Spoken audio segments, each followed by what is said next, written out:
暗杀的最高境界是什么？制造意外。眼前的这位南美大毒枭即将死于意外，正在私人泳池畅游的他，突然在池底发现了一枚手表，他一个猛子便潜了下去。就在即将够到的时候，一个黑影突然闪出，死死勒住了他的脖子。大毒枭拼命挣扎，想要游出水面，可很快便因为缺氧溺水而亡。这时楼上的保镖发现了异样，但下一秒大毒枭又匀速游了起来。保镖见状便转身离开，然而这只是水下的杀手在挪动他的尸体。等他们缓缓滑到泳池边，杀手便立刻潜入隔壁的泵房开始换装。毒枭的尸体很快就被佣人发现，保镖立即将他的尸体捞出进行急救，整个豪宅内瞬间便乱作一团。此时杀手却换上提前准备的佣人服装，趁乱从厨房后门溜了出去。随后他立即脱掉佣人的外套，重新换上自己的衣服，马不停蹄地跑向1英里外的大桥中央。他再次确认了时间，距离毒枭豪宅的垃圾船经过还有20秒。等小船来到大桥的正下方，杀手便纵身一跃，从数十米高的桥面跳入水中，然后扒着小船逃离了毒枭的大本营。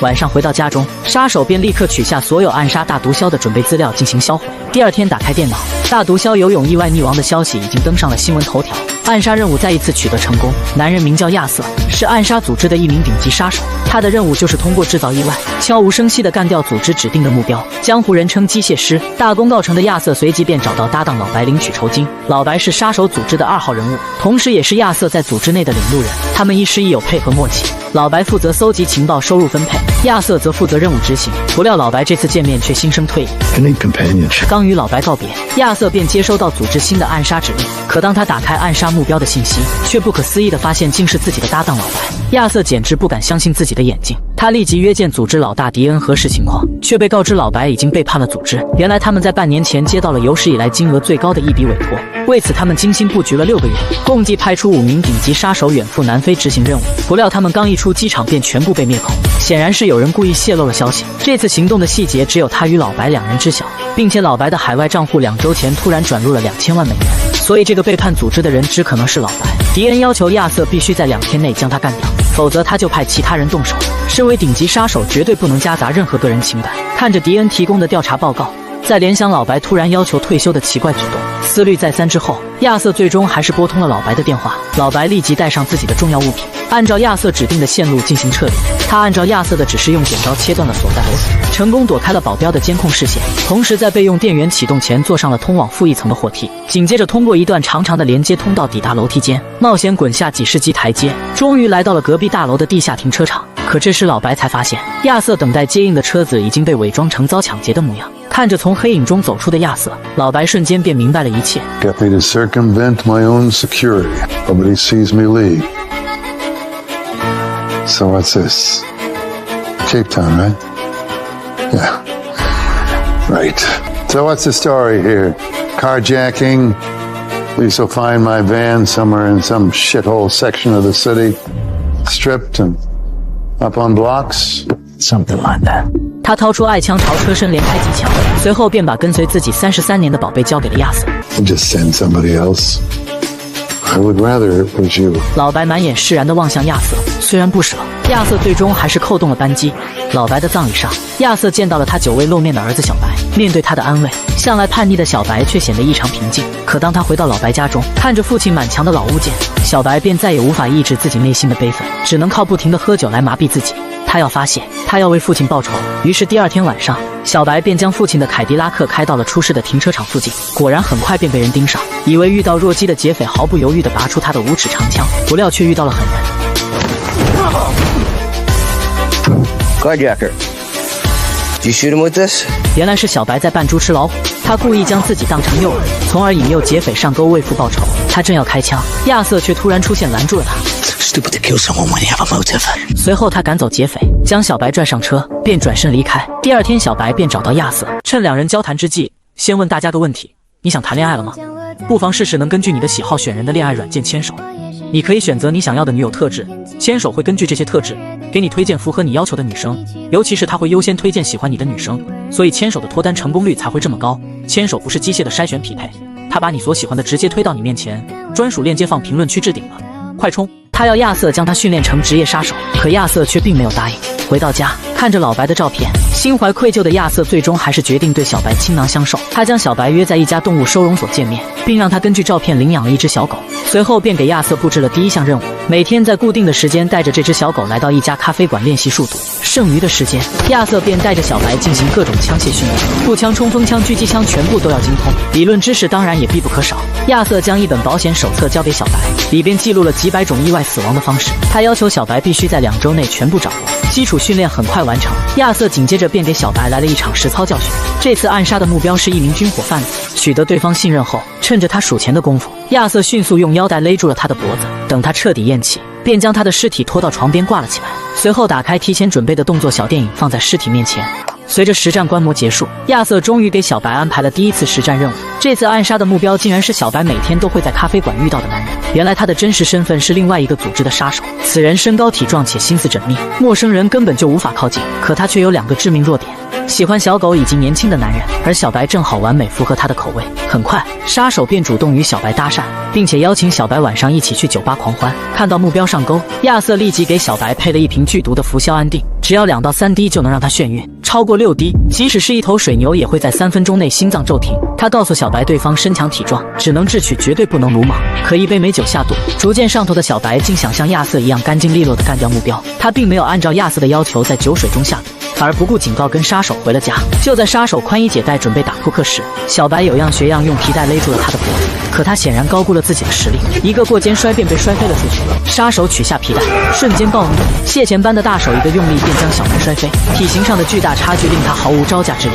关键时刻，小白及时发现了桌子上的螺丝刀，朝着杀手的腰子就是一通猛刺，终于在导演的安排下成功的干掉了杀手。可他也因为自己的鲁莽而身受重伤。几天以后，亚瑟收到了新任务的包裹，他们这次的目标是一位自称救世主的邪教头目。通过研究他的资料，两人最终决定用肾上腺素杀死目标，只要在他的心脏内注射12毫升，就能在3分钟内要了他的性命。即便有救援人员及时赶到，他们急救时必用的升压剂也会与体内的肾上腺素融合产生毒性，100%杀死目标。于是两人便提前来到邪教头目计划传教的酒店，通过攀岩在酒店的总统套房安装了多路探头，这样邪教头目在房间内的一举一动完全都在他们的监控之中。很快他们便等到了暗杀的机会，两人迅速从通风管道进入总统套房的墙壁夹层，随后将监控探头悄悄深入房内。可这时他们才发现，准备刺杀的邪教头目竟然还是一位瘾君子，他正在注射的药物会完全抵消掉肾上腺素的作用，这也让他们的计划全部落空。可时间不等人，于是他们便趁着手下外出的间隙，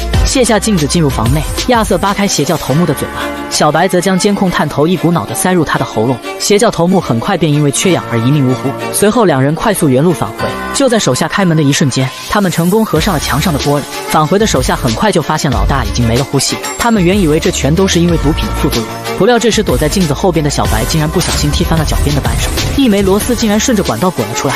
手下瞬间便看出了异样，他立刻安排小弟上前查看，可下一秒枪林弹雨瞬间倾泻而来，小白被火力压制，只能匍匐前行。亚瑟则直接冲出夹层与保镖正面硬刚，他捡起地上遗落的手机，击碎钢化玻璃后跳入天台。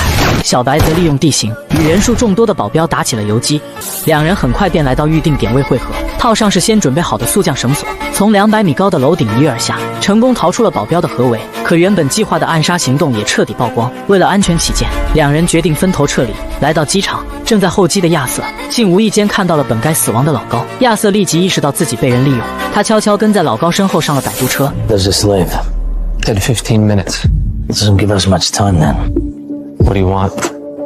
I don't know what you're doing alive. 原来是迪恩付给他一笔巨款，让他杀掉其他同伴，然后假装死亡消失隐退，这样迪恩就能将罪名嫁祸给老白。因为之前老白对一场失败行动发起了调查，于是迪恩便决定将他除掉。 You know just the man for the job. Someone who could get them. It's not the fact that you killed them, is it? It's that they played you so easily. That's what bothers you. Am I right? 亚瑟瞬间便怒火中烧，然而还没等他出手，老高竟然先发制人发起了偷袭。同为顶级杀手的老高竟然一时间占据上风，死死勒住了亚瑟的脖子。紧要关头，亚瑟拽出消防器的拉环狠狠刺入老高的脸上，紧接着便是一顿暴锤。老高扯下脸上的拉环，抄起拉手刺向亚瑟，不料却被他直接扭断了手臂。新仇旧恨瞬间涌上心头，他一把将老高扔出车外，迎面驶来的轿车瞬间就让他脸红了。此时亚瑟从容下车，复仇的怒火已经在他心中熊熊点燃。可当亚瑟来到回家的码头，却发现每天都在的看门人竟然不见了踪影。这时迪恩派出的杀手拍马赶到，亚瑟却早已消失不见。就在他们在岸边搜索之时，亚瑟突然从水底钻了出来，用鱼叉刺穿了一人的膝盖，随后抢过手枪，干净利落地干掉另外2人。紧接着翻出杀手的手机，拨通了迪恩的电话。Guess I'll have to send more. Save the fuel. 原来还有另外一队杀手，亚瑟赶紧给小白打去电话。此时他果然已经被另外一队杀手控制。确认完小白的位置，亚瑟告诉他沙发坐垫下放着一把已经上膛的手枪。下一秒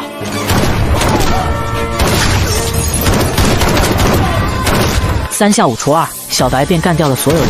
2人终于重新会合。亚瑟指示小白把仓库架子上的装备全都搬上快艇，小白却意外从掉落的工具箱中找到了父亲被抢走的手枪。一个难以置信的想法瞬间涌上心头。出发寻找迪恩的路上，为了验证自己的猜测，小白隐晦地问了亚瑟一些奇怪的问题。亚瑟纠结的回答也让小白证实了自己的判断，可他却并未当场爆发，毕竟寻找迪恩复仇才是当前的头等大事。他们先是潜入迪恩保镖的住处，一枪打穿了他的膝盖，可他却依然嘴硬不愿交代迪恩的地址。于是亚瑟便打开厨余粉碎机的开关，直接将保镖女儿的手臂放了进去。